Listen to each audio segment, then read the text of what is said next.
Estática de um ponto material.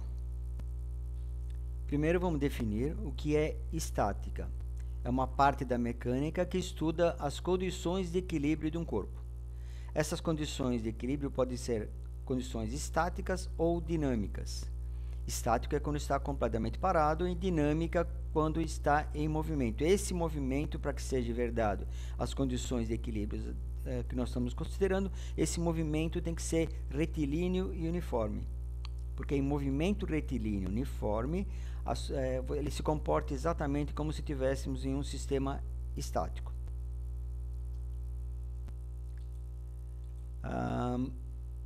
É fundamental saber como se comporta um ponto material. Bom, primeiro, o que é um ponto material? É aquele cujas dimensões são desprezíveis em comparação com o sistema que você está levando em consideração. Exemplo, um automóvel de alguns metros, o tamanho dele pode ser desprezível em relação a uma grande estrada de centenas de quilômetros, né? Por outro lado, um trem passando sobre uma ponte não tem suas dimensões desprezíveis. O tamanho dele importa. Tá?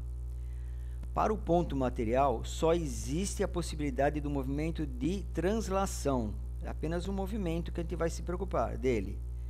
E para o corpo extenso, não. Tá? Existe a possibilidade do movimento de translação e de rotação também. Tá?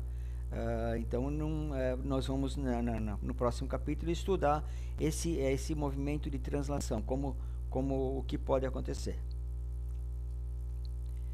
Bom, o equilíbrio de um ponto material, ele ocorre o equilíbrio quando a somatória de todas as forças envolvidas é nula. Tá?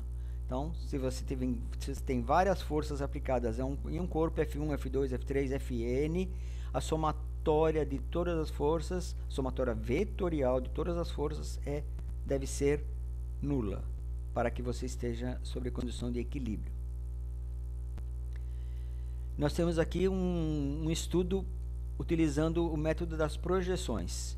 Então, nós vamos projetar as forças F1, F2 nos eixos coordenados x e y e vamos fazer que a somatória de todas as forças no eixo x e todas as forças no eixo y são iguais a zero. Exemplo aqui. Então, o que eu tenho no eixo x? Eu tenho que projetando F2 no eixo x. Eu tenho F2, o eixo x aqui é o cateto adjacente ao ângulo alfa. Então, F2 cosseno de alfa. Cateto adjacente, cosseno. O F1 y. Então, vai ser F1 cosseno de θ. No eixo x eu só tenho essas duas projeções, então uma menos a outra tem que ser igual a zero. No eixo y eu tenho para cima. Agora é o cateto oposto. Então, a alfa e a θ. Então, é seno. Então, eu tenho F2 seno alfa mais o F1 seno de θ tem que ser igual, né, somando com F3, que é negativo, que está para baixo, deve dar igual a zero. Ou também você pode dizer que a soma de F1x e F2 y, né, F1 y, F2 y igual ao peso. Somatória das forças no eixo x igual a zero e a somatória das forças no eixo y devem ser iguais a zero. Bom, para que nós tenhamos equilíbrio, uma outra forma de resolver, você pode criar um polígono com essas forças. Já que na condição de equilíbrio a somatória das forças é nula, então a gente deve formar um polígono fechado se você pegar todas as forças. Tá? Então, um exemplo aqui, tenho aqui a força F1, F2, F3, vou formar um polígono com elas, eu pego a força F1 e coloco na ponta de F2, e o F3 eu subo aqui e coloco na ponta de F1, formei um triângulo fechado. Aqui, 90 graus, eu posso usar as condições de equilíbrio que a gente já conhece. Então, seno de θ é cateto oposto sobre hipotenusa. seno de θ, F3 sobre F1. Cosseno de θ, cateto adjacente sobre hipotenusa, F2 sobre F1. Tá? São duas formas de resolver. Pela forma do polígono e pela forma das projeções. Tá? Aqui temos um exemplo. Nós temos a força peso para baixo e para cima duas forças equilibrando. Elas são paralelas, então a somatória das duas forças que estão no alto, que estão para cima, tem que ser igual à força peso para baixo. Então, como é igual, como está paralelo, cada tração aqui está suportando metade do peso. Agora, aqui a gente já tem uma situação diferente, certo? Nós não temos aqui um ângulo, já temos uma inclinação aqui. Então, nós temos que fazer a projeção das forças aqui. Então, o que a gente tem? A gente pode projetar, como está aqui do lado, T1 projetaria no eixo X como T1x e T1 no eixo Y chamei de T1y. A mesma coisa para T2. Eu tenho T2x, a projeção no eixo X, e T2y, a projeção no eixo Y. Bom, vamos pegar o eixo Y, vertical. O peso para baixo tem que ser igual o T1y mais T2y. Mas T1y quem é? É o cateto oposto ao θ. Então é seno. É T1 seno θ. E o T2y é o cateto oposto a alfa. Então é T2 seno alfa. E na horizontal, T1x igual a T2x. Agora eu já tenho o cateto adjacente ao ângulo. Então é T1 cosseno θ igual a T2 cosseno alfa. Tá? Vamos fazer um exemplo aqui. Uma rede, a pessoa na rede. Como ficariam as forças envolvidas? Tá? Quanto seriam as trações em cada cordinha dessa? Tá? Vamos fazer essas contas. Então, ele colocou aqui como 30 graus. Eu posso fazer esse esquema aqui de forças. T1, T2 e o peso para baixo. Esse ângulo é 30 graus, esse ângulo também é 30 graus. Vamos ver como fica as contas aqui.